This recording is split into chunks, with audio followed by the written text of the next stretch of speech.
रायपुर की सुबह अब पहले जैसी नहीं रही। एक अजीब सा डर हर गली, हर मोड़ पर मंडरा रहा था।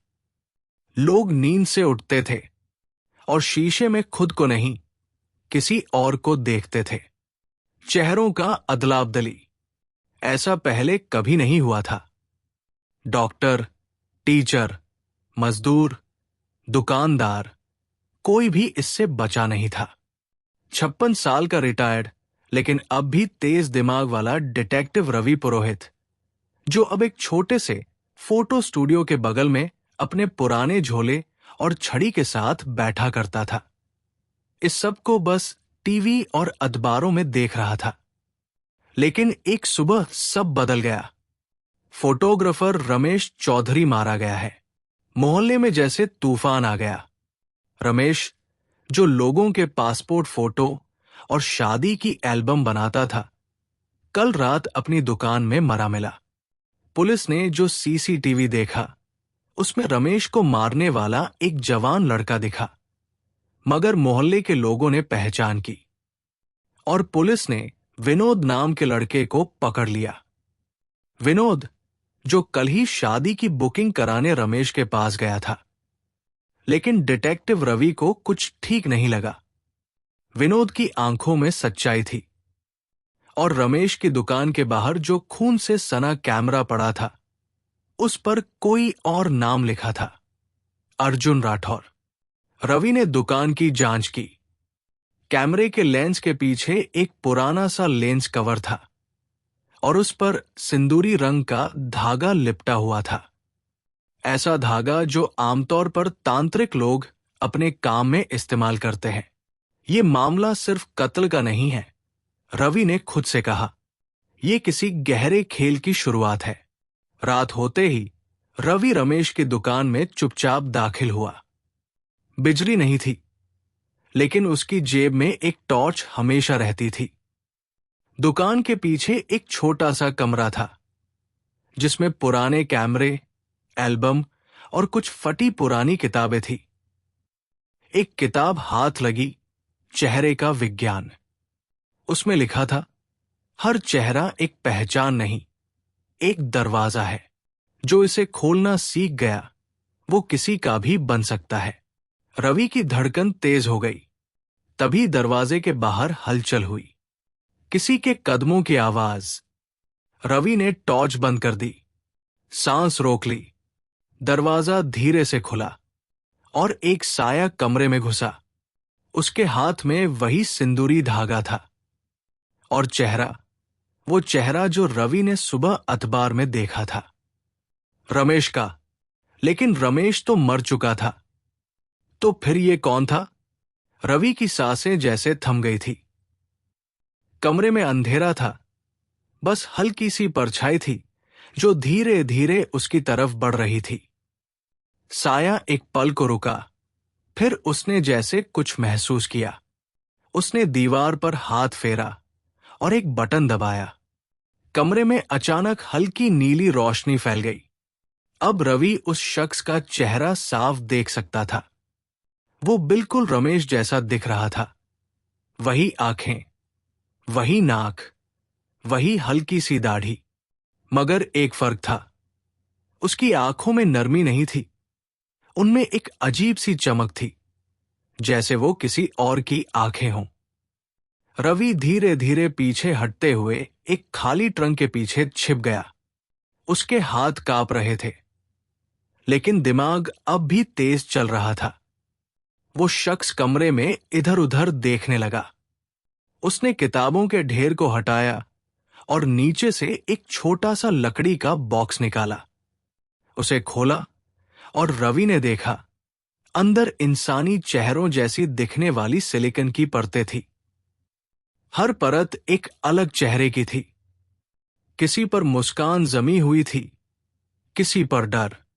कुछ चेहरे पुराने थे, जैसे बरसों से रखे हों। उसने एक चेहरा उठाया और जैसे ही उसने उसे अपने ऊपर रखना शुरू किया, रवि का दिल तेजी से धड़कने लगा। उस इंसान का चेहरा बदलने लगा। अब वो रमेश नहीं था, अब वो कोई और था। कोई अधेड़ उम्र का आदमी, बाल हल्के सफेद, चेहरा गंभीर। रवि को वो चेहरा जाना पहचाना लगा, पर वो याद नहीं कर पा रहा था। शख्स ने बॉक्स वापस रखा, दीवार के पास गया और एक दरवाजे जैसी जगह पर 3 बार हाथ मारा।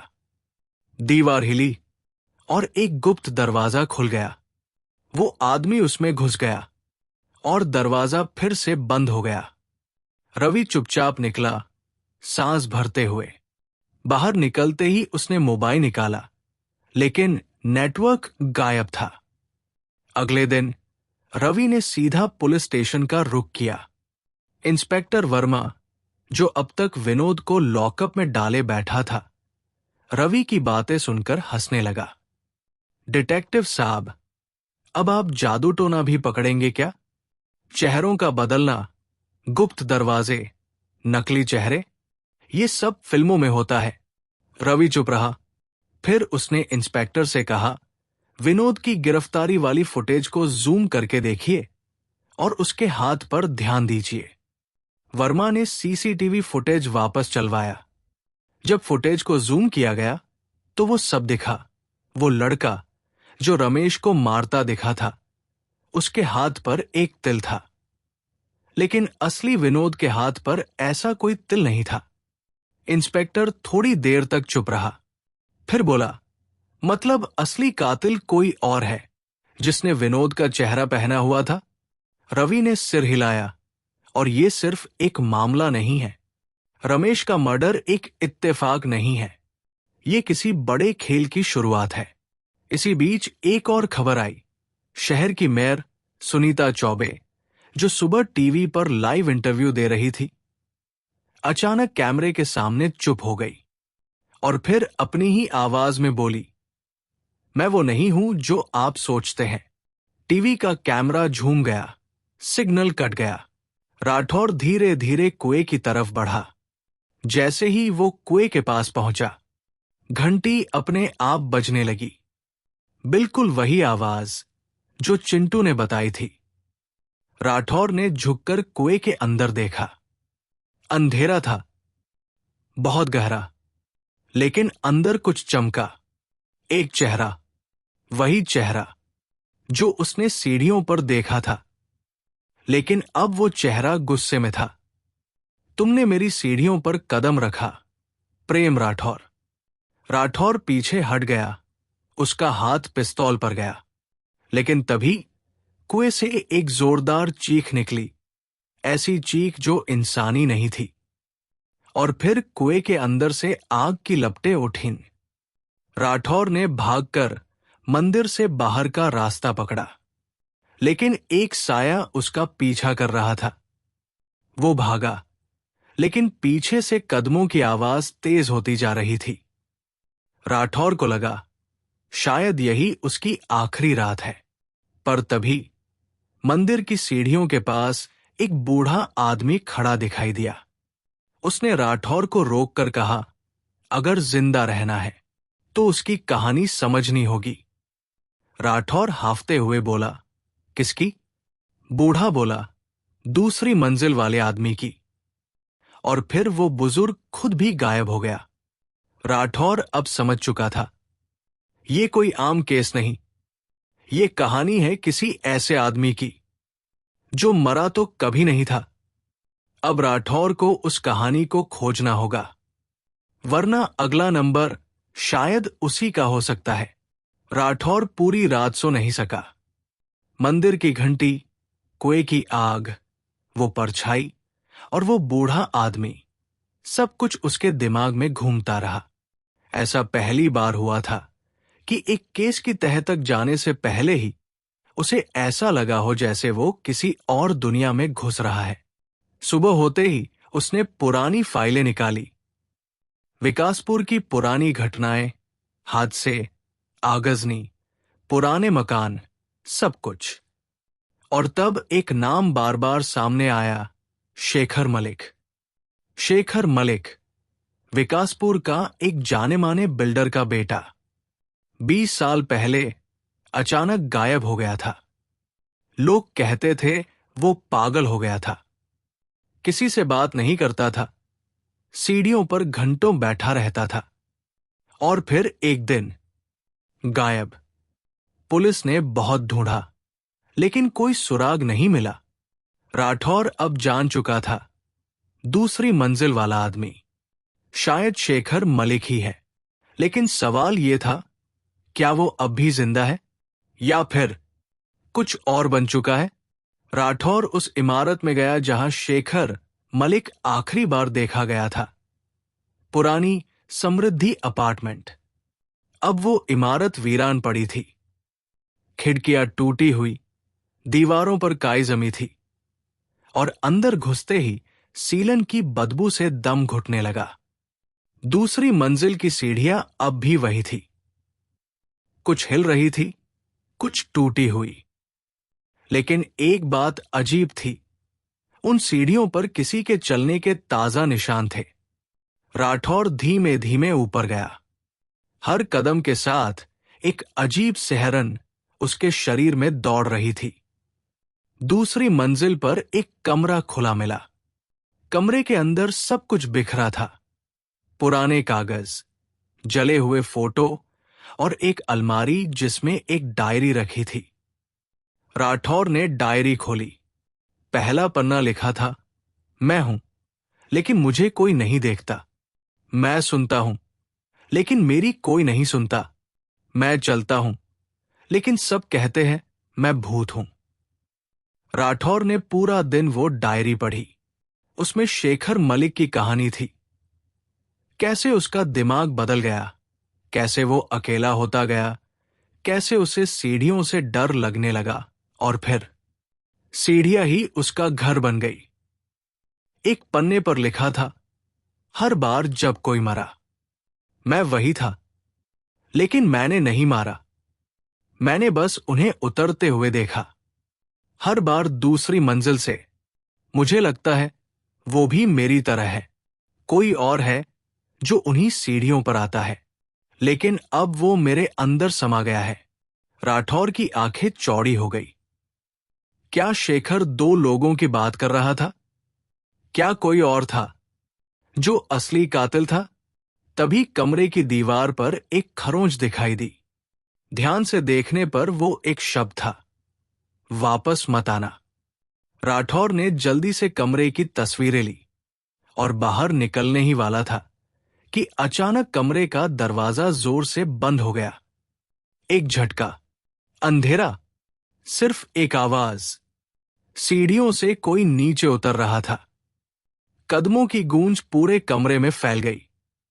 राठौर ने अपनी जेब से टॉर्च निकाली, लेकिन वो बंद हो चुकी थी। सांसें तेज हो गई। उसने मोबाइल की लाइट ऑन की और दरवाजा खोलने की कोशिश की, पर कुंडी अंदर से लॉक हो चुकी थी। और तभी दीवार पर एक परछाई उभरी।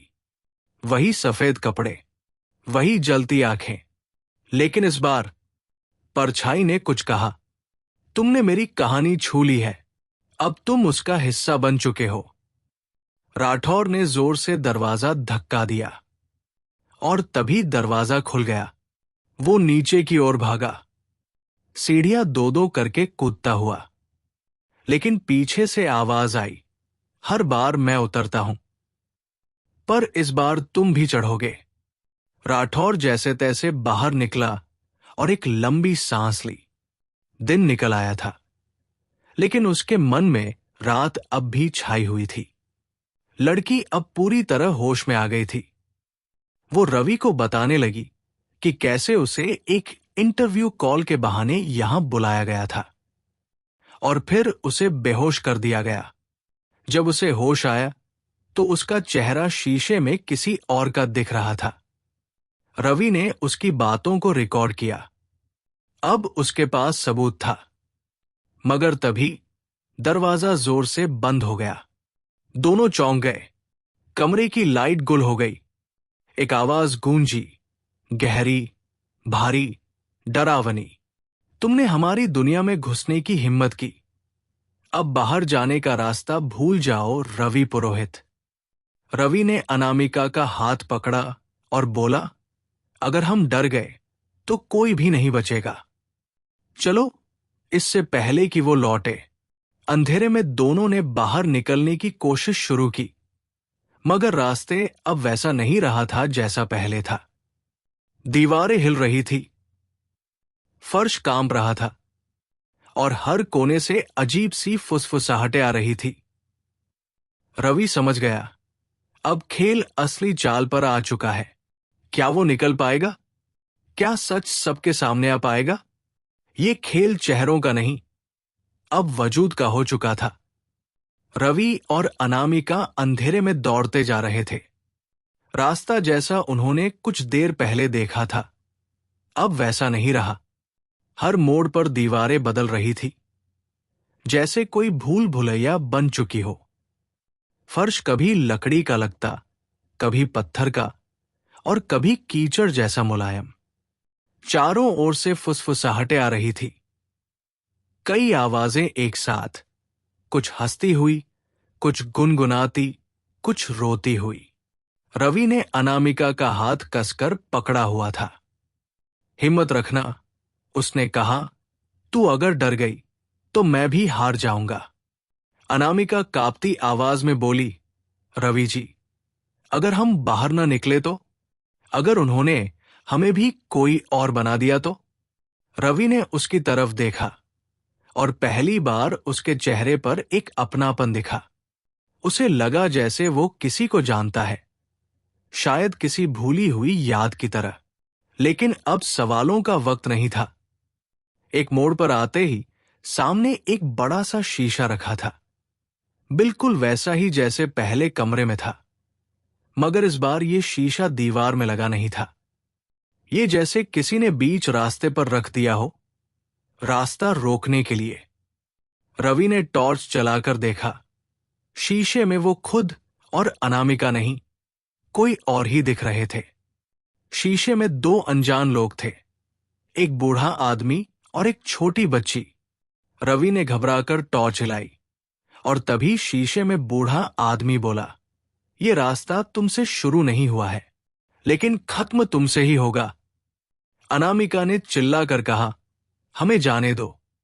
शीशा खुद ब खुद नीचे गिर गया और रास्ता खुल गया। अब वे एक संकरी सीढ़ियों वाले रास्ते में थे, जो नीचे धरती के अंदर जा रहा था। हवा भारी थी, सांस लेना मुश्किल हो रहा था। नीचे पहुंचते ही सामने एक बड़ा हाल था। बीच में एक गोल आकृति बनी थी, जैसे कोई तांत्रिक मंडल। उसके चारों ओर कई चेहरे रखे थे, असली, खून से सने, निर्जीव। उस गोल आकृति के सामने खड़ा था वो चर्मगुरु, एक लंबा आदमी, काले कपड़ों में, उसके सिर पर बिना बालों की चमकती खोपड़ी और आंखें एकदम काली, जैसे बिना पुतलियों के। उसके पीछे खड़े थे कई और लोग, सब चुप, सब बिना चेहरे के, सिर्फ चेहरों की जगह काली जगहें, जैसे किसी ने उन्हें मिटा दिया हो। चर्मगुरु ने कहा, रवि पुरोहित, तुमने हमारी दुनिया में झांकने की गलती की है। अब चेहरा ही नहीं, आत्मा भी बदलनी पड़ेगी। रवि ने हिम्मत करके पूछा, तुम ये सब क्यों कर रहे हो? इंसानों को चेहरों से अलग करके क्या मिलेगा तुम्हें? चर्मगुरु मुस्कराया, तुम्हें लगता है पहचान सिर्फ नाम से बनती है? पहचान होती है चेहरे से। मैं चेहरों से कहानियां चुराता हूं, जिंदगियां चुराता हूं। एक बार जो चेहरा मेरा हो जाता है, उसकी पूरी जिंदगी मेरी हो जाती है। मुझे जीने के लिए 100 चेहरों की जरूरत है, ताकि मैं कभी बूढ़ा ना हो जाऊं, कभी मर ना जाऊं। रवि ने जेब से कैमरा निकाला और तस्वीर खींचने लगा। चर्मगुरु चीखा, रोक दो उसे। चेहरेवीन लोग रवि की तरफ बढ़े। रवि ने अनामिका को कहा, भागो, तुम्हें बाहर निकलना होगा। दुनिया को बताना होगा कि चेहरों का सौदा हो रहा है। अनामिका पीछे हटने लगी, मगर तभी एक चेहराविहीन आदमी ने उसे पकड़ लिया। वो चिल्लाई, रवि जी। रवि भागकर उसके पास गया और एक पत्थर उठाकर उस पर वार कर दिया। चेहराविहीन आदमी पीछे गिरा और अनामिका छूट गई। अब रवि ने चर्मगुरु की तरफ देखा और बोला, अगर चेहरे ही सब कुछ है तो आज मैं तुम्हारा चेहरा सबके सामने लाऊंगा। उसने कैमरे का फ्लैश बार बार चलाना शुरू किया। चर्मगुरु की आंखें जलने लगी, वो तड़पने लगा।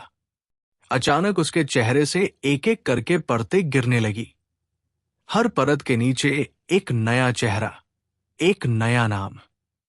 पहले रमेश, फिर सुनीता चौबे, फिर किसी बच्चे का चेहरा, और फिर अंत में एक झुर्रियों से भरा डरावना चेहरा जिसमें आंखें थी नहीं। रवि और अनामिका को उस हाल से बाहर निकलने का मौका मिल गया।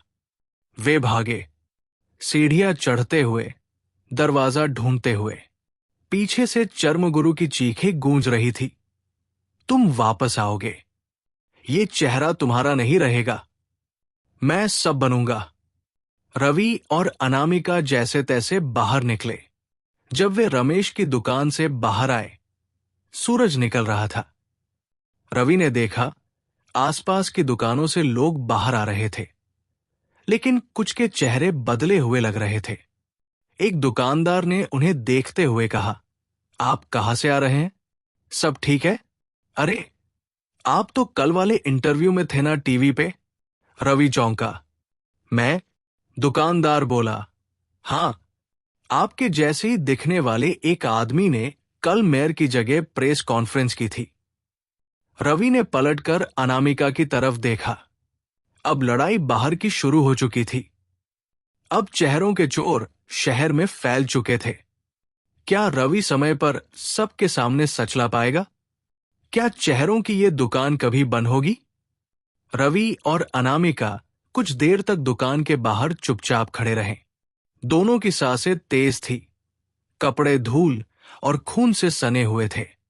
आसमान में सुबह की हल्की धूप फैल रही थी, मगर वो रोशनी अब उन्हें सुकून नहीं दे रही थी, क्योंकि जो सच्चाई उनके सामने थी वो किसी डरावने सपने से कम नहीं थी।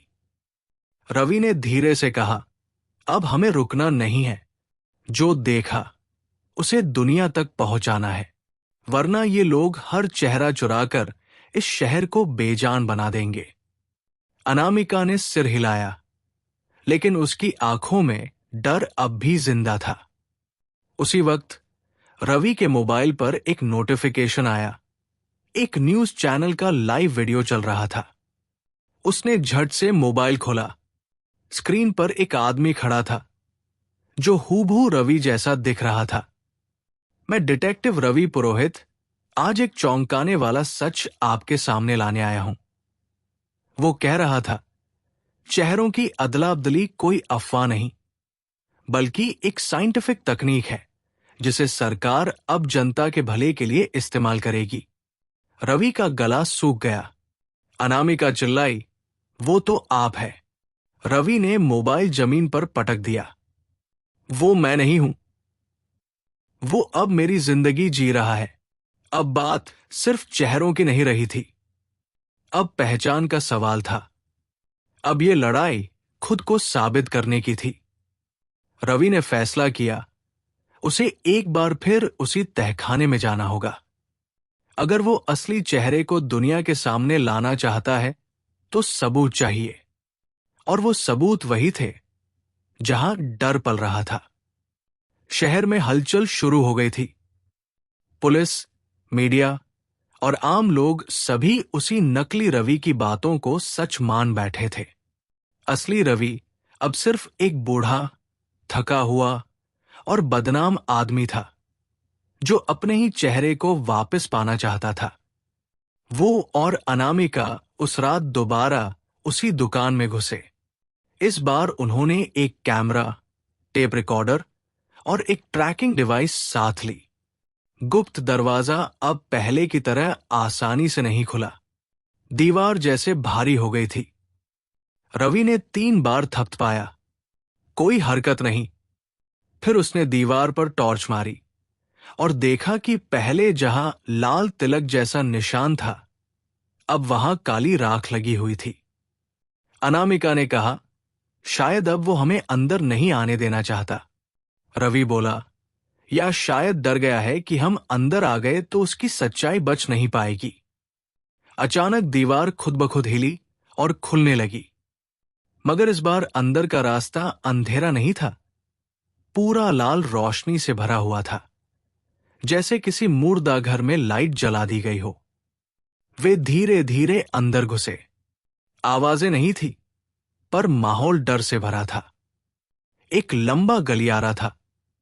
दीवारों पर अब भी वो चेहरे लटके हुए थे, मगर इस बार हर चेहरे की आंखें खुली थी, जैसे वो सब कुछ देख रहे हों, जैसे वो मदद मांग रहे हों। रवि ने कैमरा चालू कर दिया। ये देखो, उसने कैमरे में कहा, ये है वो लोग जिनकी पहचान, जिंदगी और आत्मा चुरा ली गई है। ये असली है, और ये सबूत है कि ये शहर अब नकली चेहरों के हाथ में जा चुका है। तभी एक और दरवाजा खुला और सामने चर्मगुरु खड़ा था, मगर इस बार अकेला नहीं था। उसके साथ खड़ी थी सुनीता चौबे, मेयर, लेकिन उसकी आंखें पूरी तरह सफेद थी, जैसे कोई उसे नियंत्रित कर रहा हो। चर्मगुरु ने कहा, तुमने बहुत कोशिश की रवि, लेकिन अब जो तुमने देखा है वो दुनिया नहीं देखेगी, क्योंकि चेहरों की दुनिया में सच कोई नहीं देखता, सिर्फ वही चेहरा जो दिखाया जाए। रवि ने एक कदम आगे बढ़ते हुए कहा, तू जो भी कर ले, मैं अब डरने नहीं वाला। चर्मगुरु ने ताली बजाई। कमरे की लाइट बुझ गई।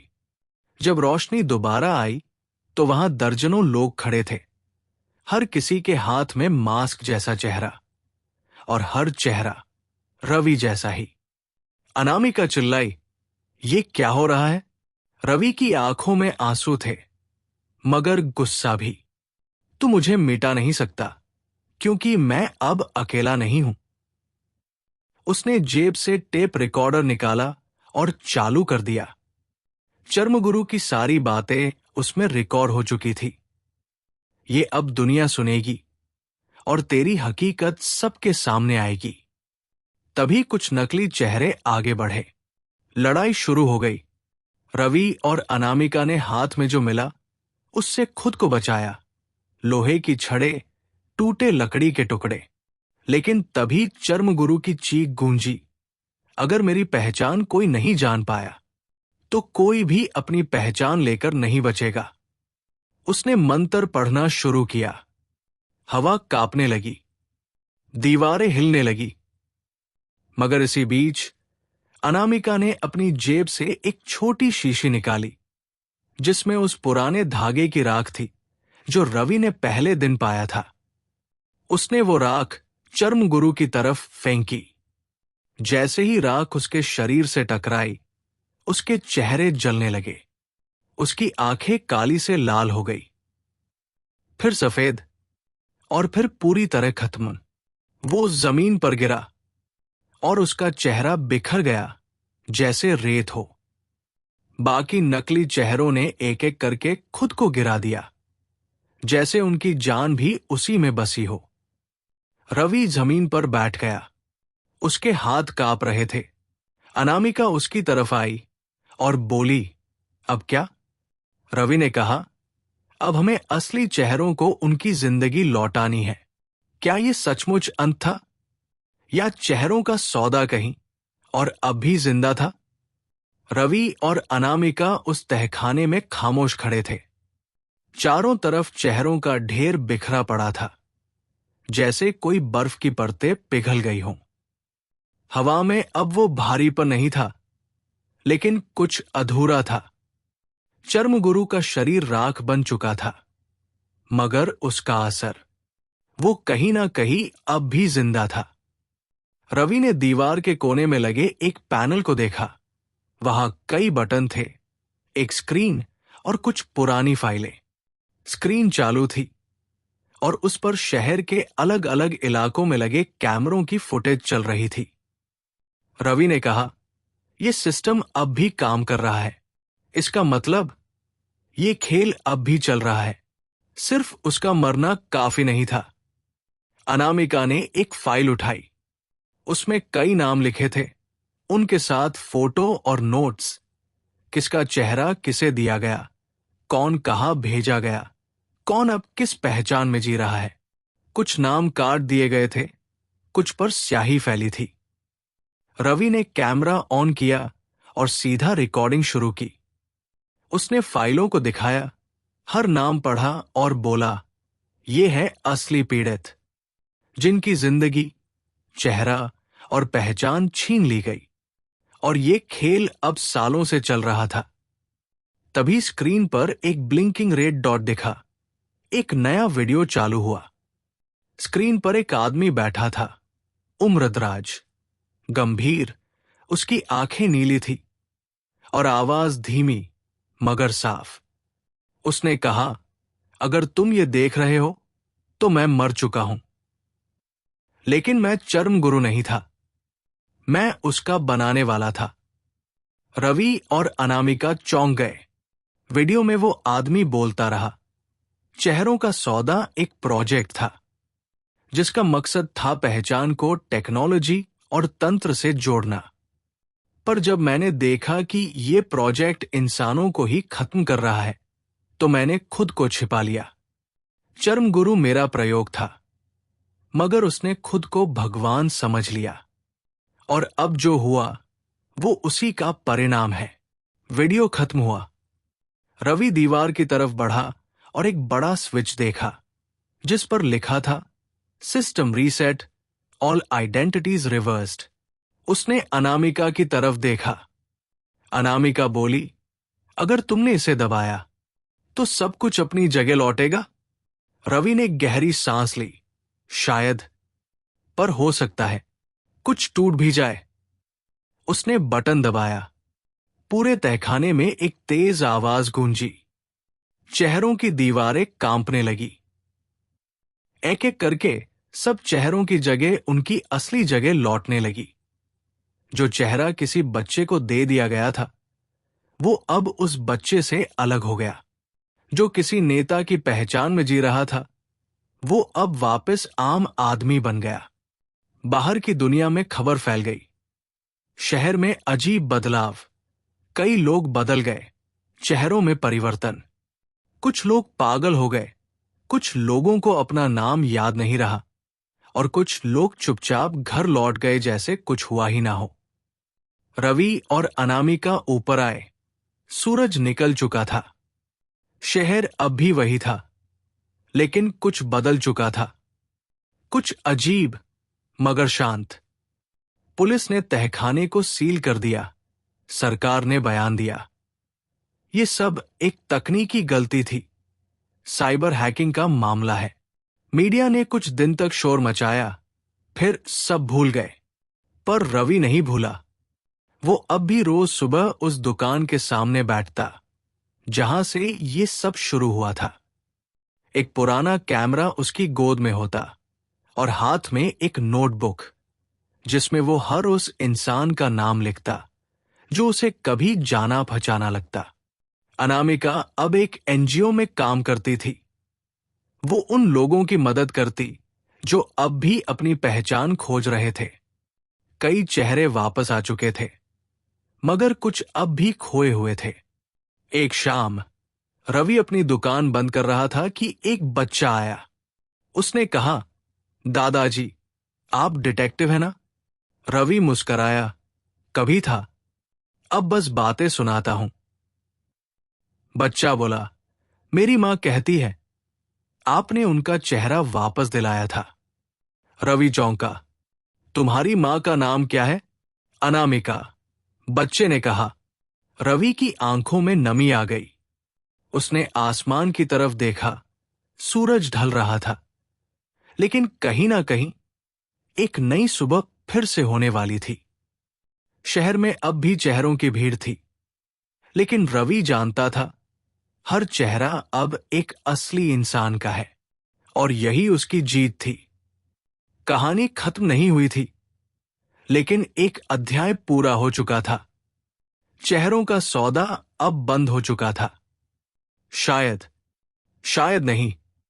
इस वीडियो को लाइक करें, नीचे कमेंट करके बताएं कि आपको कहानी कैसी लगी। और हाँ, चैनल को सब्सक्राइब करना बिल्कुल न भूलें ताकि अगली कहानी आपसे छूट न जाए। इस कहानी को लिखा था अमजद ने। और अगर आपको उनकी और कहानियां सुननी है तो चैनल पर जाएं। वहां और भी डर और सस्पेंस से भरपूर कहानियां हैं।